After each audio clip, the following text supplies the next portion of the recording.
Alsace, January 26, 1945. A flooded plain east of Colmar, frozen hard under a low grey sky.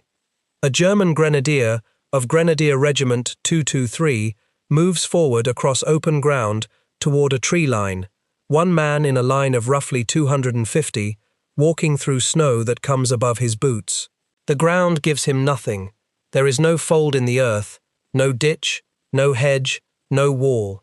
He is not supposed to need any of that, because he is not advancing alone. Somewhere behind him and to his flanks, 6 armored vehicles are moving with him, and they are not ordinary armor. They are Jagdpanther, the heavy tank destroyer that many professional soldiers on both sides regarded as the finest fighting vehicle of its class, produced by any nation in the entire war. An 88mm gun, sloped armor, a low silhouette.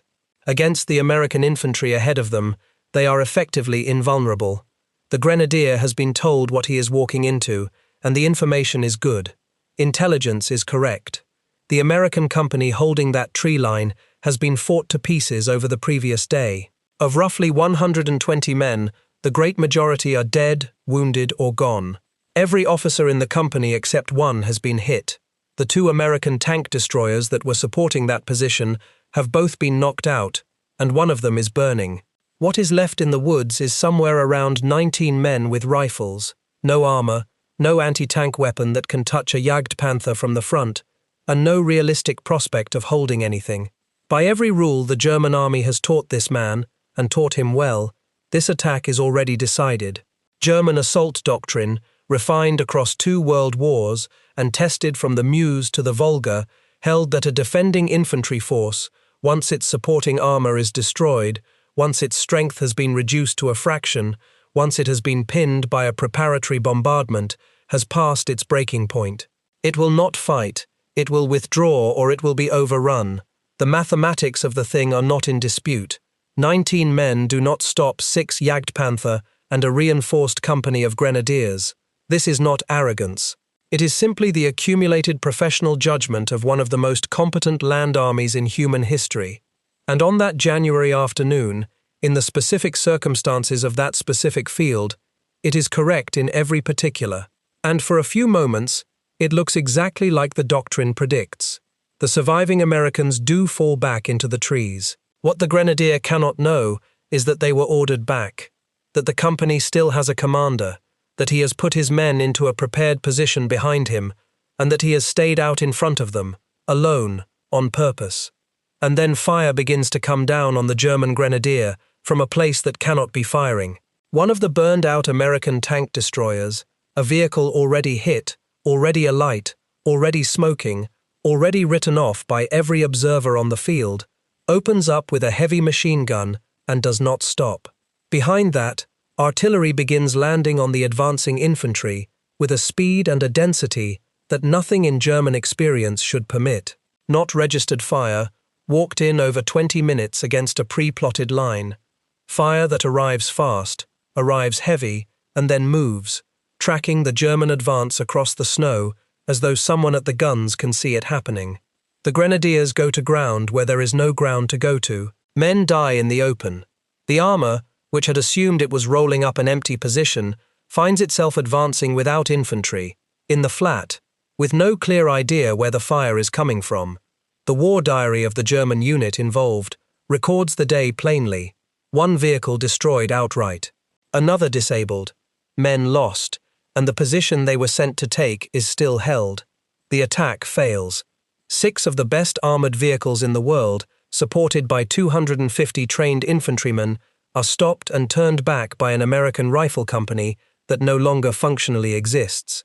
And the man responsible, the man who put himself on top of a burning vehicle and stayed there, is a 19-year-old from a sharecropper's family in Hunt County, Texas, who stands 5 feet 5.5 inches tall, who weighed 112 pounds when the United States Army finally agreed to take him, and who had, before that, been turned down flat by the Marine Corps and by the paratroopers, and by most accounts by the Navy as well, on the grounds that he was too small to be a soldier. His name was Audie Murphy. That is the anomaly.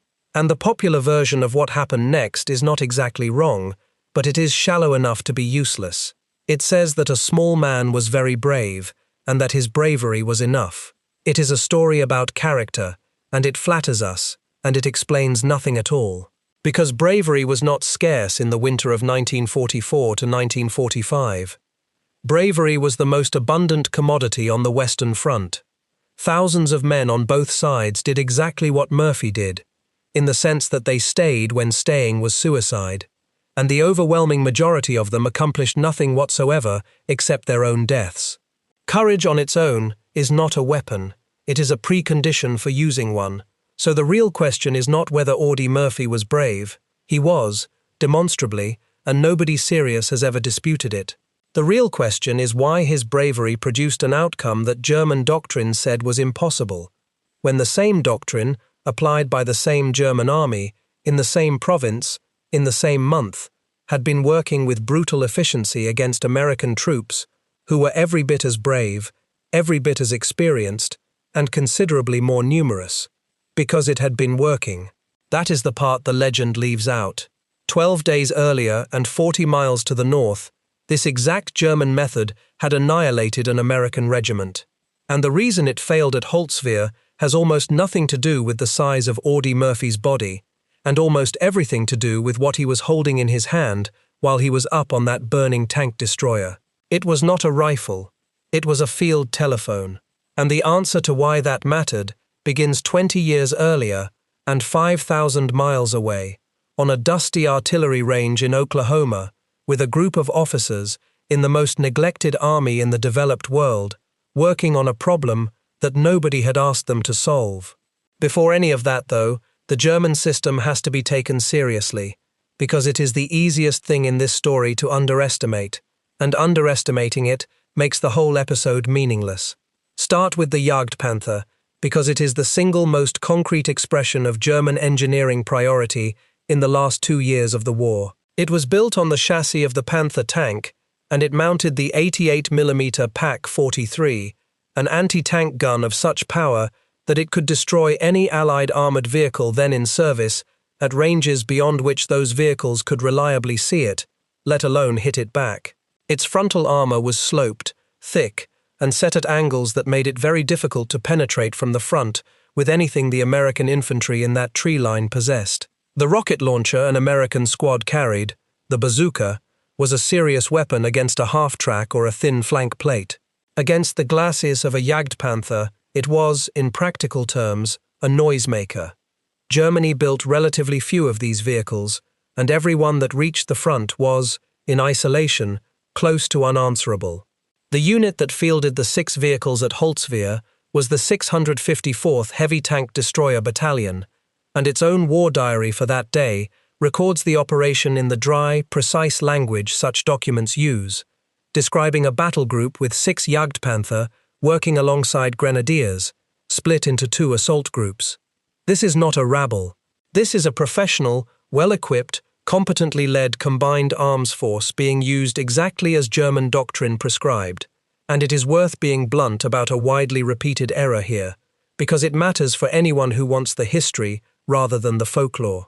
Many popular retellings of this action state that the German troops involved were mountain troops brought down from Norway. That claim entered circulation through post-war recollection and has been repeated ever since. The German unit records point elsewhere.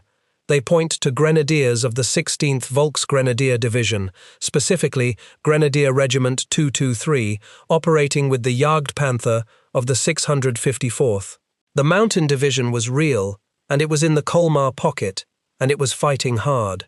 It was simply fighting a few miles away, at Jebsheim, and somewhere in the retelling, the 2 battles were welded together. Honesty requires one further qualification here, because certainty is not available. The American official history of the campaign does not name the German unit at Holtzwihr at all, and refers loosely to heavy tank destroyers, tanks and assault guns in that sector, which is what you would expect, because soldiers under fire are famously unreliable at identifying enemy vehicle types, and the formations in the pocket were badly intermixed. The German war diary is the best evidence available, and it says Jagdpanther. That is what this account will go with, while noting that it is the best documented answer rather than an absolutely certain one, Now the doctrine those men were executing, because the vehicle is only the instrument. The German army had spent the better part of 30 years perfecting a particular theory of how ground is taken. It grew out of the stormtroop tactics of 1918, the assault detachments that broke the trench deadlock by infiltrating, bypassing strongpoints, and concentrating overwhelming local force at a chosen point, rather than spreading effort evenly across a front. It matured through the interwar period into something the Germans called Auftragstactik, mission-type tactics, in which a commander was given an objective and an intent, and then left to work out the method himself, on the spot, with whatever he had. This produced small unit leadership of a quality that Allied officers openly admired and frequently envied. A German sergeant or lieutenant was expected to think, to improvise, and to act without waiting for permission. The results were visible from Poland to the Caucasus. When German infantry closed with an enemy, they closed fast, they concentrated ruthlessly, and they exploited any gap the moment it appeared.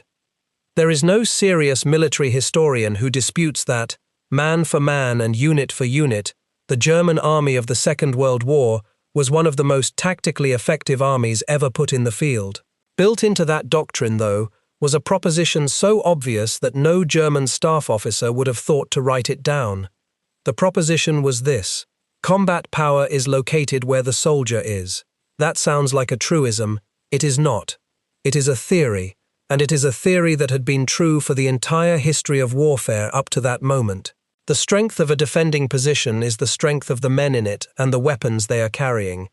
If you kill enough of those men, take away their supporting armor, and suppress the survivors, the position is finished, because there is nothing left in it. Its combat power was inside it, and you have destroyed the container. Every element of German assault doctrine flows logically from that single assumption. The preparatory bombardment exists to reduce the defenders. The armor exists to destroy what the bombardment missed, and to shield the infantry closing the final distance.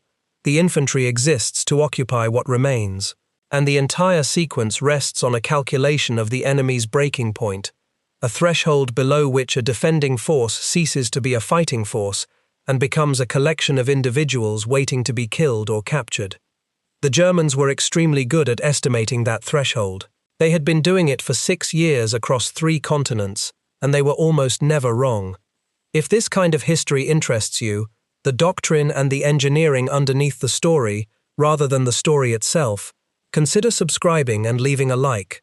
It helps this sort of work reach the people who actually want it. Now, to see that German system working exactly as designed, and to understand precisely what Holtzwihr was an exception to, look at what had happened in Alsace a fortnight earlier. On January 1, 1945, while the world's attention was fixed on the Ardennes, the German army launched a second offensive into Alsace and Lorraine. It was called Operation Nordwind, and it was the last major German offensive of the war in the West.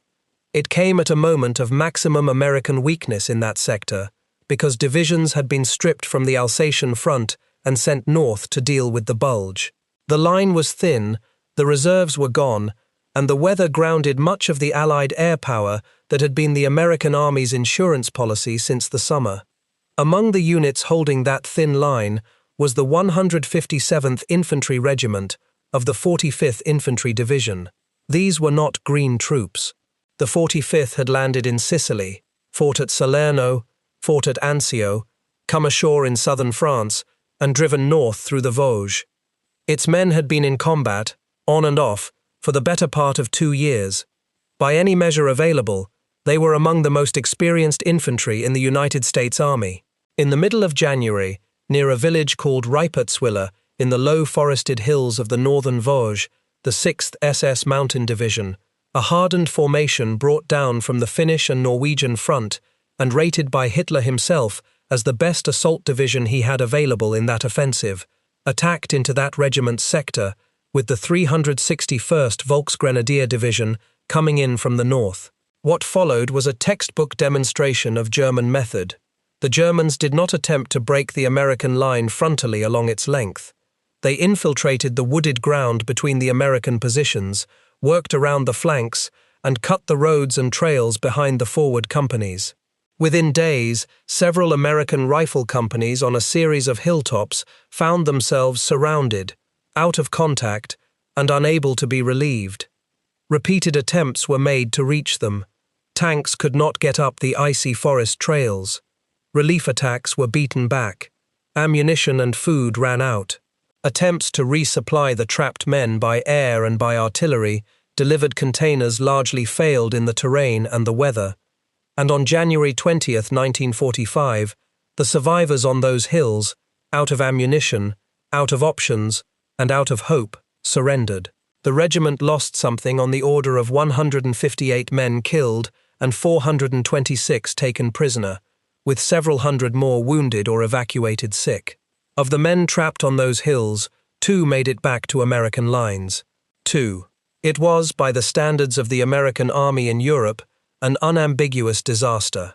Now, hold those 2 events next to each other, because this is the entire argument of this story compressed into a comparison.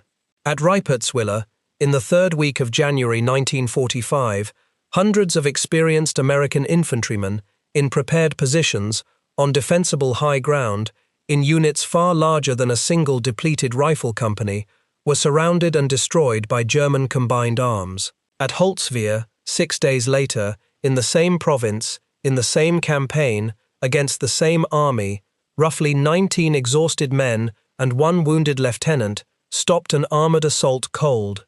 Same American army, same German army, same month, opposite outcomes. And the difference was not courage, because the men at Holtzwihr had that in abundance, and it did not save them. This is the point at which the comfortable explanations have to be cleared away, because every one of them is wrong. It was not that the Germans at Holtzwihr were exhausted or second-rate. They were attacking with the best tank destroyer in the world, crewed by an experienced battalion, supported by a full grenadier regiment's worth of intent. The 654th had fought in Normandy, and it knew its business. It was not that Murphy was physically formidable, and the popular story of his small size is exaggerated. It is not exaggerated. The Marine Corps turned him away in 1942 on the grounds of his physique. The paratroopers would not take him either. By most accounts, the Navy refused him as well, though that particular rejection rests on family recollection rather than on paperwork, and this account will not pretend otherwise. He was 112 pounds. He was, in a very literal sense, below the standard that the more selective branches of his own country's armed forces had set for a man they were willing to send into combat. It was not superior American individual soldiering. In fairness to the German army, and this needs saying plainly, most professional assessments then and since have concluded that the German infantryman of 1944 was, unit for unit, tactically at least, the equal of his American counterpart, and frequently better trained in small unit fieldcraft. The Americans knew this. Their own after-action reports said so. And it was not, contrary to the way this story is usually told, simply that one man was braver than everyone around him. The 157th Infantry at Holtzwihr contained men who fought to the last cartridge. Bravery did not stop the German army in the Vosges. Something else stopped it at Holtzwihr. What stopped it was a wire, not a metaphor. An actual field telephone wire, running back from a tree line in Alsace to a switchboard, and from there to a room, and in that room a small group of men with maps, slide rules, and firing charts who could, within a very few minutes, put the massed fire of an entire artillery battalion, and if necessary far more than one battalion, onto any grid square in range, on the word of a single lieutenant they had never met. That capability did not exist in any other army on earth in 1945. It was not a secret weapon. It had no code name. Nobody guarded it. Its existence had been published in American field manuals and demonstrated in front of foreign observers. And the reason it existed at all is that in the 1920s and 1930s, a handful of unglamorous officers at an artillery school in Oklahoma, in an army so poor and so politically irrelevant that it ranked below Romania's in size, decided to solve a problem that the great military powers of Europe had looked at and declined to bother with. The problem was this: artillery had, by the end of the First World War, become the dominant killer on the battlefield. It caused the majority of casualties in that war, and it would cause the majority in the next one. But it was slow, enormously, catastrophically slow. To fire accurately at a target, a battery had to know precisely where it was, precisely where the target was, and precisely what the intervening ballistic conditions were. Getting all of that right took time, and it took a fire plan, and fire plans were made in advance, by staff officers, days or hours before the battle, against targets identified in advance, which meant that artillery was superb at hitting things that stayed still and had been photographed, and close to useless against anything that appeared unexpectedly. Every army knew this. Every army accepted it. Fleeting targets, targets of opportunity, targets that appeared and had to be engaged in the next 5 minutes or not at all, were simply outside the practical reach of massed gunnery, and armies planned accordingly. At the Field Artillery School at Fort Sill, Oklahoma, in the late 1920s, an officer named Carlos Brewer, who was the director of gunnery, refused to accept that. Brewer's insight was procedural rather than technological, which is exactly why the rest of the world ignored it. He proposed that instead of designating targets by describing terrain features, which was slow, ambiguous, and prone to error, every battery should be accurately surveyed into a common grid. Every target should be referenced to that same grid on a firing chart, and the computation of the firing solution should be centralized. In the spring of 1931, the gunnery department at Fort Sill demonstrated the massing of an entire battalion's fire using these methods. The demonstration was met, by most accounts, with something close to indifference. The mathematics were unarguable, but the whole thing seemed to solve a problem that professional artillerymen had long since made peace with, and it depended on communications that the radio and telephone equipment of 1931 could not reliably provide. Others took up the work. Major Orlando Ward developed the concept that would become the Fire Direction Center, a single command post where the map, the computation, and the authority to order fire all lived in one place. Later officers, among them Lieutenant Colonel H.L.C. Jones, refined the procedures until they were fast enough to be used under fire by tired men. The whole thing was worked out on shoestring budgets, in a service starved of money throughout the Depression, by officers who had no expectation of ever being listened to. None of these men were building a war-winning weapon. They were trying to make gunnery faster because they thought the existing method was slow and clumsy. Brewer himself went on to serve in Europe in the war that followed, and lived for decades afterward, and there is no evidence he ever thought of what he had done as anything more than a sensible reform of artillery procedure. Here is what those men had actually built, and here is why it changed the nature of infantry combat. Under the American system, a forward observer, an officer, or in some cases a sergeant, sitting with the infantry, did not need to know where the guns were. He did not need to compute anything. He did not need to know the meteorological data, or the wear on the gun tubes, or the charge being used. He needed to know only one thing. He needed to know where the enemy was, expressed as a point on a map, and he needed a means of saying so. Everything else was somebody else's job. The Fire Direction Center took his map reference, converted it into firing data for every battery in range simultaneously, and fired. The observer then watched where the rounds landed, said where he wanted them moved, and the Fire Direction Center moved them. He was not commanding artillery, he was pointing at things, and an entire system of guns turned to look where he was pointing. The consequences of that arrangement are difficult to overstate, and they were structural rather than incremental. First, response time collapsed. An American infantry officer facing an unexpected threat could have massed artillery fire arriving in a matter of minutes. German artillery, which was technically excellent and served by professionals, worked on a different logic. Its fire direction for unexpected targets was more decentralized to the individual battery. Its calculation methods for opportunity targets were slower, and its observers were generally tied to the specific unit they supported and could not readily call on the guns of other formations. Typical German response times for a target of opportunity ran to 10 or 12 minutes. In a fight that lasts an hour, the difference between 5 minutes and 12 minutes is the difference between stopping an attack and being overrun by it. Second, and far more importantly, the American system separated combat power from the soldier holding it. Read that again, because it is the hinge on which this entire story turns, and it is the thing German doctrine had no category for. In the German model, the man in the tree line is the weapon. His rifle, his machine gun, his grenades, his courage, these are the strength of the position, and they are physically present in it. Destroy them, and the position is destroyed. In the American model, by 1944, the man in the tree line was not the weapon, he was the trigger. The weapon was 36 howitzers, several miles to the rear, which he could not see, and which could not see him, and which would fire wherever he told them to fire within minutes of being asked. The combat power of that tree line was not inside the tree line at all.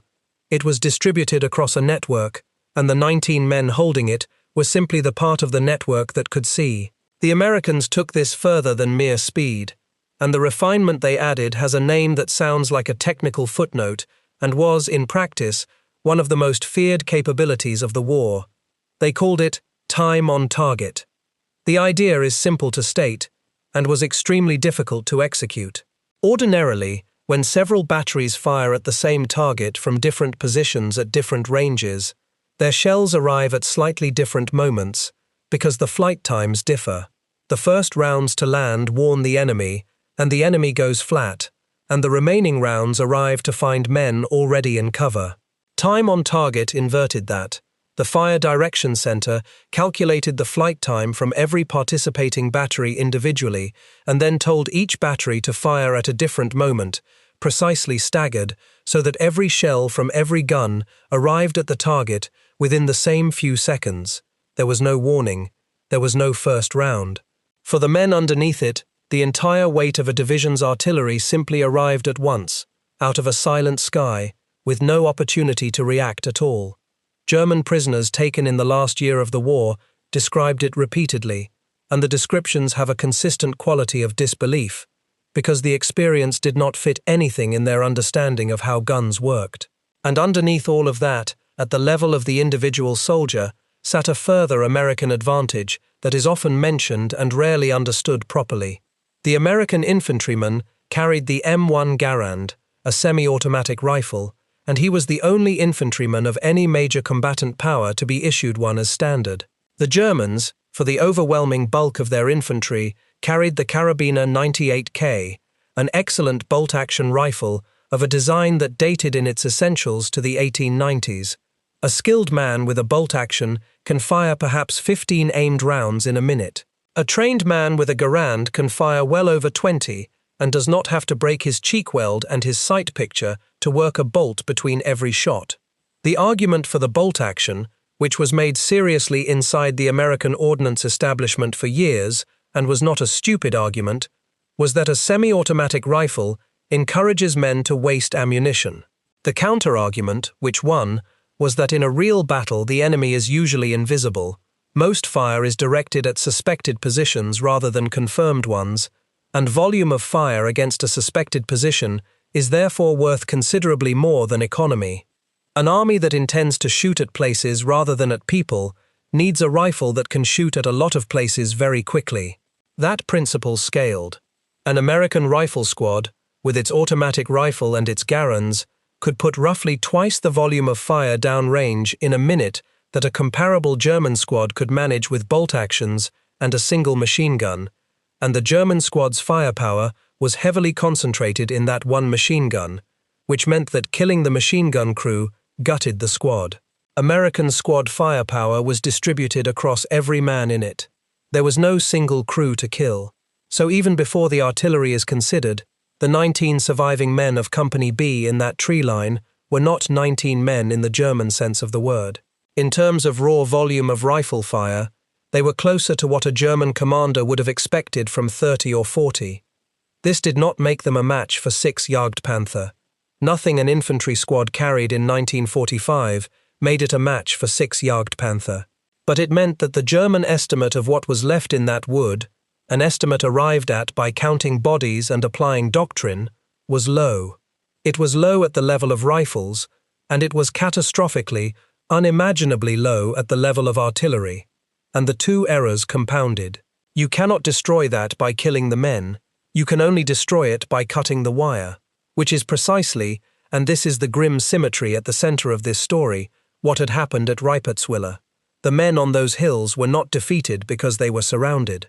Surrounded American infantry, still connected to the network, was an extremely dangerous thing, as the Germans discovered at Bastogne, where a surrounded division called down artillery on its besiegers from inside the perimeter for a week. The men at Holtzwihr were defeated because they were physically encircled on a series of hilltops, because ammunition could not be got to them, because every attempt to relieve them failed, and above all because, in the words of one of the survivors, most of the artillery forward observers attached to those rifle companies were killed or went missing. The guns were still firing. The guns were never the problem. What died on those hills was the ability to tell the guns anything useful. They were not beaten as soldiers. They were unplugged. And once unplugged, they were exactly what German doctrine assumed every defender to be, a finite quantity of men and ammunition, which the Germans then patiently consumed. Audie Murphy, on January 26, 1945, was still plugged in. That is the whole of it. But the way he stayed plugged in, and what it cost him, is a story worth telling properly, because the specifics are more extraordinary than the legend. Take the man first because he had been in this position before, and the army had already learned to trust him with things it did not, on paper, have any business trusting him with. Audie Leon Murphy was born on June 20, 1925, in Hunt County, Texas, one of 12 children in a sharecropping family. His father left. His mother died in May of 1941 when he was 15. He had a 5th-grade education, and he had been picking cotton and hunting small game to feed his siblings since he was old enough to hold a rifle, which is a detail people usually treat as folksy color, and which was, in fact, a form of marksmanship training that no army in the world could have improved upon. A boy who hunts to eat learns very quickly that a missed shot is a missed meal. After Pearl Harbor, he tried to enlist and was rejected repeatedly. He was underage, and he was small. His sister Corinne signed an affidavit adding a year to his age, and on June 30, 1942, 10 days after his 17th birthday, the United States Army accepted him at Dallas. At his induction physical, he was recorded at 5 feet 5.5 inches and 112 pounds. The average American soldier of that war stood around 5 feet 8 and weighed roughly 150 pounds. Murphy was, by the standards of his own army, a very small man. He was sent to basic training at Camp Walters, Texas, where by consistent account he collapsed during close-order drill, and then to advanced infantry training at Fort Meade in Maryland. Somewhere in that process, an officer looked at the baby-faced Texan and concluded, reasonably enough, that this boy was going to be killed in the first 10 minutes of his first battle, and tried to have him reassigned to a safer job in the rear. The details vary between tellings, and much of it rests on Murphy's own account and on unit tradition rather than on paperwork, so it should be labeled as what it is, but the substance is not seriously disputed. He refused. He wanted a rifle company. His fellow soldiers, looking at his slight frame and his young face, called him baby. He then spent, by the usual estimate, something close to 400 days in frontline combat, though the figure is an approximation rather than a count. Sicily, Salerno, Anzio, southern France, the Vosges, Alsace. He was wounded 3 times. He collected, in the end, 33 United States awards and decorations, and he was the rare soldier who received effectively every American decoration for valor that existed at the time, including the Distinguished Service Cross, 2 Silver Stars, and the Legion of Merit, along with the French Legion of Honor and the Croix de Guerre from both France and Belgium. And on October 14, 1944, in France, the army gave him a battlefield commission. He went from staff sergeant to second lieutenant in the field, on the strength of what he had actually done, without attending an officer school, without a college degree, without any of the qualifications the peacetime army had once considered indispensable. That commission is not a footnote. It is part of the machine. By the reckoning of the National Order of Battlefield Commissions, the United States Army awarded somewhere in the region of 25,000 battlefield commissions during the Second World War. It was, in effect, an institutionalized bypass of the entire officer selection apparatus, designed on the assumption that combat would kill officers faster than schools could produce them, and that the fastest reliable way to identify a man who could lead under fire was to observe him leading under fire. It was crude, it was ruthlessly meritocratic, and it meant that a fifth-grade educated, 112-pound cotton picker from Texas could end up as the officer standing in a tree line in Alsace with a field telephone in his hand and the authority to call for the fire of an artillery battalion. Now hold that against how the German army selected the men it considered elite. In 1934, Heinrich Himmler set the entry standards for the SS, and they were exacting in ways that had nothing whatever to do with the ability to fight. Applicants had to be between 17 and 23. They had to prove Aryan ancestry, documented back to 1800 for enlisted men and to 1750 for officers. They had to have good teeth and good eyesight, and they had to meet a height requirement. The general SS standard was set at around 174 centimeters, which is roughly 5 feet 8.5 inches.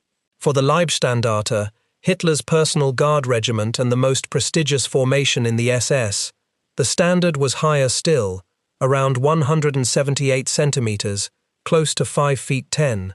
Think about what that means. In the German system, a man of Audie Murphy's height was not merely unlikely to be selected for an elite formation. He was categorically excluded from one, by regulation, before anyone had the slightest idea whether he could shoot, whether he could lead, or whether he would stand his ground when 6 tank destroyers came out of a wood. The Germans had built an ideal of the soldier and were selecting men to match the ideal.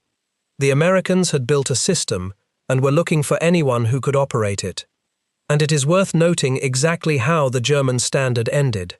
It collapsed, utterly. As the war consumed the German army, the height requirements were quietly dropped, then the ancestry requirements were bent, then abandoned, then the SS was recruiting from occupied territories with minimum heights lowered to around 164 centimeters, and by 1944 and 1945, the formations that had once measured a man's skull and inspected his teeth were taking whoever was breathing and could carry a rifle.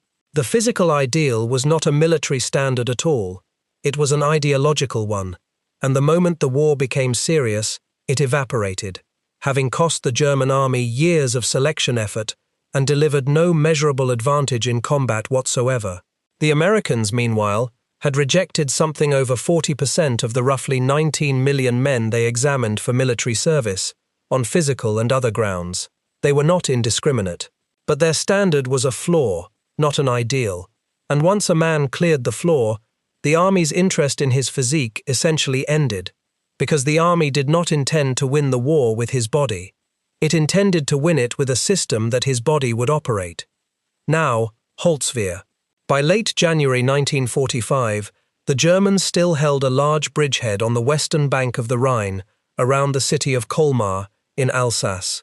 It was called the Colmar Pocket, and it was held by the German 19th Army under General Siegfried Rasp. Its existence was both a strategic embarrassment and a genuine tactical menace. The Allies had been fighting on German soil in places since the previous autumn, and yet here, months later, a substantial German field army was still sitting on the wrong side of the Rhine, on French ground, in a province that France regarded, with an intensity that is difficult to overstate, as the emotional heart of the entire war. Alsace had been taken from France in 1871, returned in 1918, and annexed again by Germany in 1940. Strasbourg had been liberated in November of 1944, and when the German offensives of that winter threatened to force an Allied withdrawal from the city, the resulting political crisis nearly ruptured the alliance. The pocket also gave the Germans a bridgehead from which to threaten the flank of any Allied advance, and it tied down forces that were needed elsewhere. So on January 20th, 1945, the French First Army, under General Jean de Lattre de Tassigny, reinforced with American divisions including the 3rd Infantry Division, began a deliberate operation to eliminate the pocket. The fighting that followed was among the worst experienced by American troops in the European theatre, and it is almost entirely absent from popular memory, overshadowed by the Ardennes. The terrain was the enemy as much as the Germans were. This was flat alluvial plain, waterlogged in normal times, cut by canals, irrigation ditches, and drainage channels, and in that winter it was frozen solid.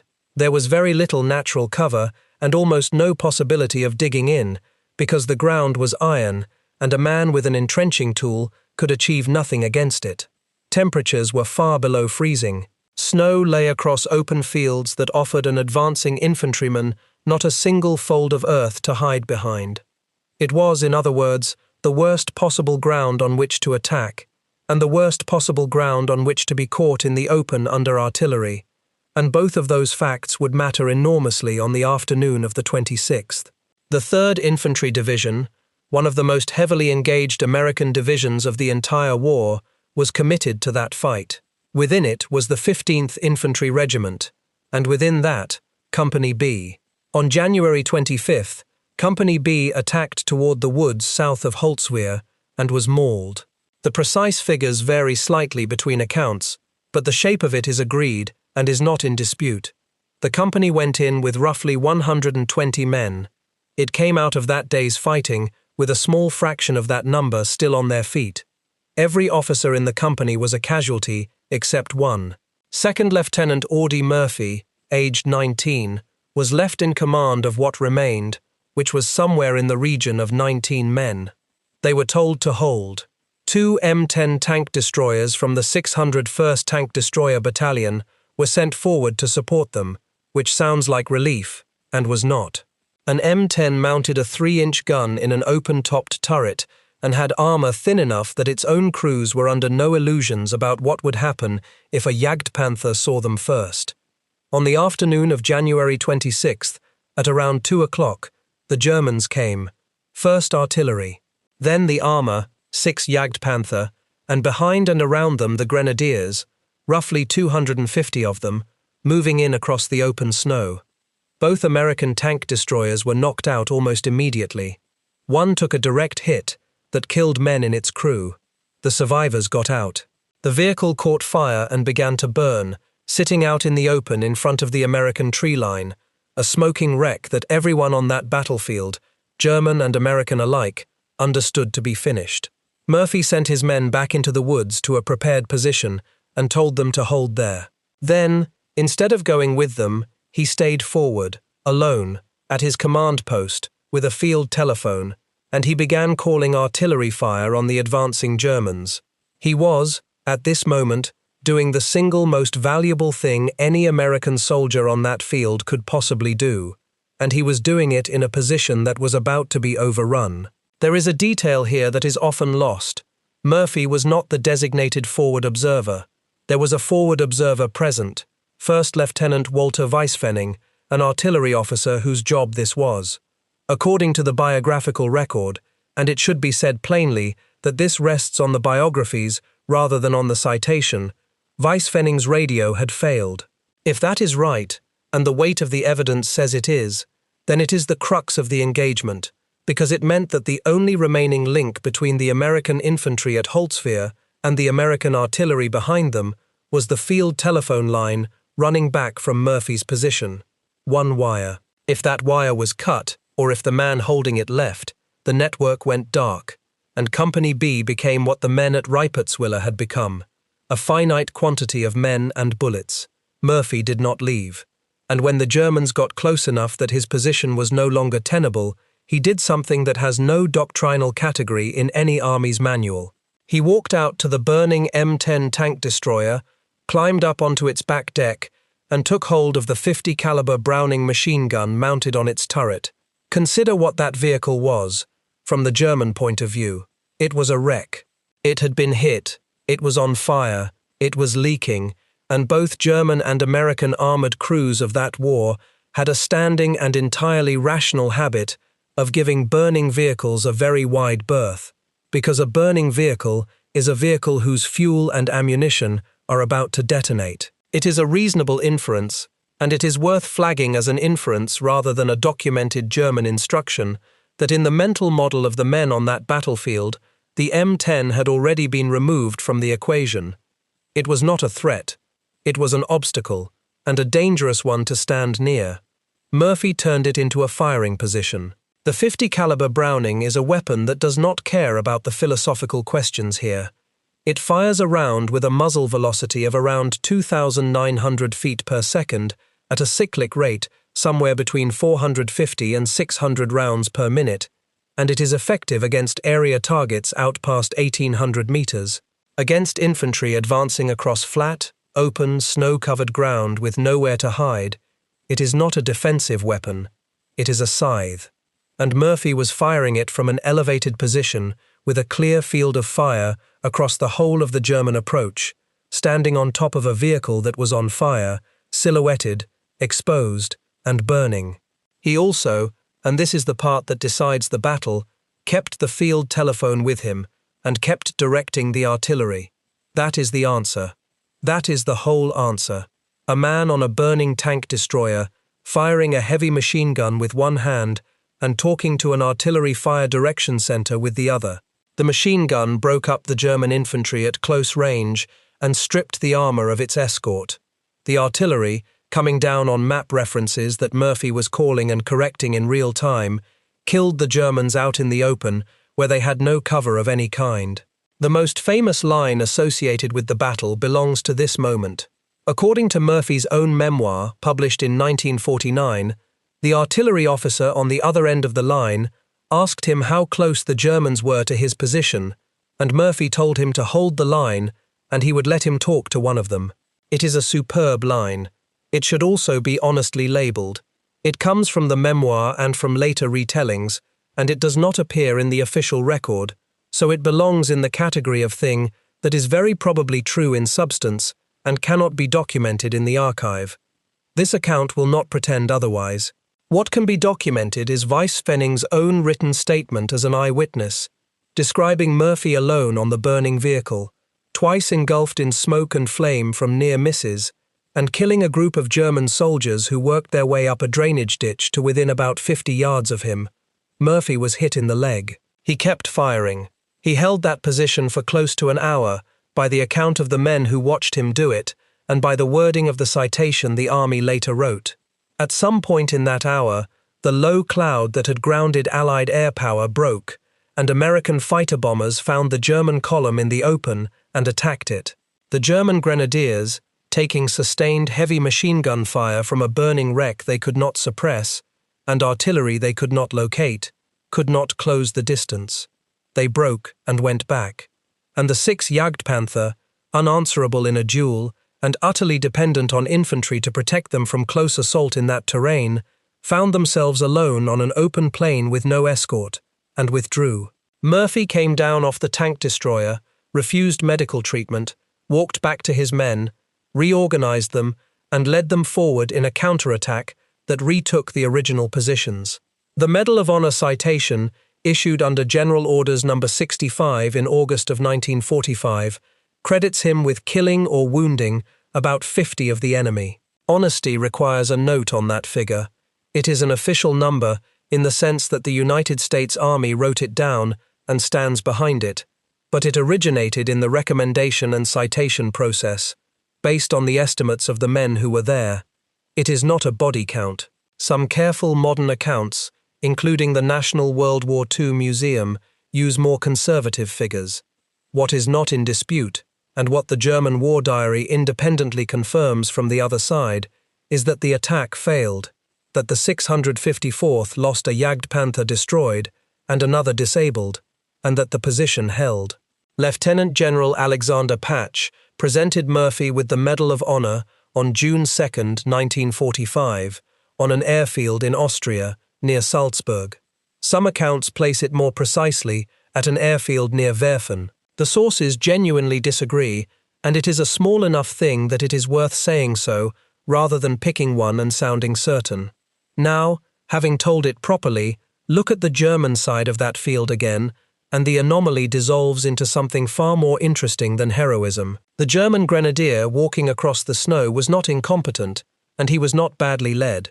He was doing precisely what a lifetime of the best military training in the world had taught him to do, against a target that every rule in his professional understanding classified as already broken. His division had, 12 days earlier, destroyed an American regiment by exactly these methods. His doctrine was not a fantasy. It was sound, tested, and lethal, and it had killed an enormous number of Allied soldiers by then, and would kill more. His problem was that his doctrine contained a hidden assumption, and the assumption was invisible to him precisely because it had been true for as long as there had been armies. He believed that when he had killed most of the men in that tree line, destroyed their armor, and shelled the survivors, he had destroyed the combat power of that tree line. He had not. He had barely scratched it. The combat power of that tree line was sitting in gun pits several miles behind it, entirely untouched, entirely operational, and connected to the tree line by a single length of copper wire, and one 19-year-old who would not put the handset down. You cannot kill a network by killing the man looking at you, and this is why the story of Audie Murphy is so persistently and so badly misunderstood, even by people who admire him. The way it is usually told, the moral is that one man's courage can change everything. That version is not false, but it is missing the mechanism, and without the mechanism, it is just a nice sentiment. Here is the more precise and much stranger truth. The German grenadier did not fail. The Jagdpanther did not fail. German doctrine did not fail. What failed was the theory of combat that the German army had inherited, along with every other army on earth, and had never thought to question, because until roughly the 1930s, it had been simply, obviously, universally correct, and the American army had not disproved that theory by being cleverer or braver. It had disproved it, largely by accident, as a side effect of trying to solve a completely different problem. Nobody at Fort Sill in 1931 was thinking about a tree line in Alsace. Carlos Brewer was not trying to make it possible for a 19-year-old lieutenant to stop a German armored assault by himself. He was trying to shorten the time it took a battalion of guns to hit a target, because he thought the existing procedure was slow and stupid. That is all. The strategic consequence of what he built, the fact that it silently relocated the combat power of the American army out of the bodies of its infantrymen and into a network they could access, was not a design goal. It was a byproduct. Likewise, the battlefield commission system was not created to promote gifted small men. It was created because officers were being killed faster than they could be trained, and the army needed replacements. That it also constituted the most brutally effective talent identification system any army has ever run, and that it put Audie Murphy in a position to do what he did, was incidental. And the .50 caliber Browning was designed at the end of the First World War by John Browning to shoot at aircraft and armored vehicles. Nobody designed it as an infantry defense weapon for a man standing on a burning tank destroyer. It simply happened to be bolted to the turret of an M10, and it happened to be the most devastating anti-personnel weapon available on that field, and it happened to be there. 3 unglamorous, unrelated, entirely unromantic institutional decisions made by different people for different reasons across 2 decades, converged in one Alsatian field on one January afternoon. None of them was aimed at the problem they solved. That is not a story about genius. It is a story about what happens when a country builds systems rather than heroes, and then, occasionally, gets a hero anyway. If this kind of account is useful to you, the mechanism underneath the myth, rather than the myth itself, alike, genuinely helps it reach more people, and subscribing means the next one finds you. The deeper reason the 2 armies diverged is cultural, and it goes to the heart of what each institution believed a soldier was for. The German army's organizing genius was Auftragstaktik, and it was genuinely a genius. It located judgment at the point of contact. It trusted the man on the spot, gave him intent rather than instructions, and produced junior leaders of extraordinary quality. Everything good about the German army flowed from that principle, and a great deal of what is still taught in Western staff colleges today is descended from it. But Auftragstaktik has an unstated corollary. If judgment lives at the point of contact, then so does capability. The initiative of the man on the spot is only as powerful as the resources physically under his hand. A brilliant German lieutenant with 2 machine guns and a mortar is still a lieutenant with 2 machine guns and a mortar. The American army, which had far less confidence in its junior leaders, and said so openly in its own internal assessments, went the other way. It located judgment in the design of the system, worked out in advance by people who would never see the battle, and then it handed the man at the point of contact something the German lieutenant could not be given at any price. Not initiative, access. Both approaches produced excellent soldiers.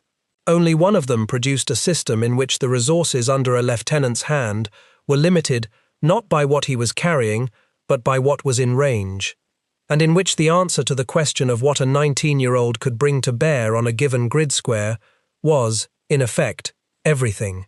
There is a final irony, and it is worth stating carefully, because it cuts against the triumphalism this story is usually wrapped in. The German theory of combat was not wrong. It was right about the war it was designed for, and it remained right long after 1945, in every situation where the network did not exist or could not reach.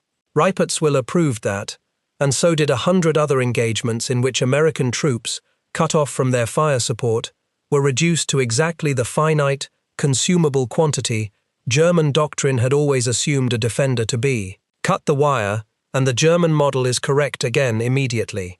It was never a bad theory. It was a theory that had been quietly overtaken by an infrastructure it could not see and had no way to attack. And the world knew it. After the war, the fire direction methods worked out by underpaid officers on the Oklahoma prairie were studied, copied, and adopted by essentially every serious army on the planet, and the principles are still recognizable in the way fire support is coordinated today. The Jagdpanther, meanwhile, remains a museum piece admired by everyone who understands armor, an almost perfect answer to a question the war stopped asking. As for the physical ideal, the height charts and the ancestry documents and the dental inspections, it left nothing behind at all. It was not even wrong, it was simply irrelevant, and it had always been irrelevant, and it took the destruction of the German army to demonstrate the fact. Audie Murphy came home the most decorated American soldier of the war, and spent the rest of his life dealing with what it had cost him. He slept with a loaded pistol under his pillow. He had nightmares and insomnia for decades. He became dependent on sleeping pills, and then, characteristically, locked himself in a hotel room and broke the dependency alone. And then, at a time when the subject was still considered shameful and largely unspeakable, he began talking publicly about what combat had done to his mind, and calling on the United States government to study the psychological wounds of war and to treat veterans who carried them. He was, decades before the term existed in the medical literature, one of the first prominent American voices arguing for what would eventually be recognized and named as post-traumatic stress disorder.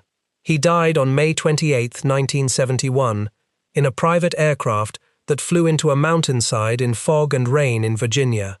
He was 45. He is buried at Arlington National Cemetery in Section 46, near the Memorial Amphitheater, under a standard government-issue headstone that he specifically requested not be gilded, unlike those of other Medal of Honor recipients. His grave is the second most visited in that cemetery. Only President Kennedy's draws more people. The grenadier of Grenadier Regiment 223, walking across the frozen field toward the tree line south of Holtzwihr on the afternoon of January 26, 1945, had every reason to believe he was about to occupy an empty wood. He was not wrong about the wood.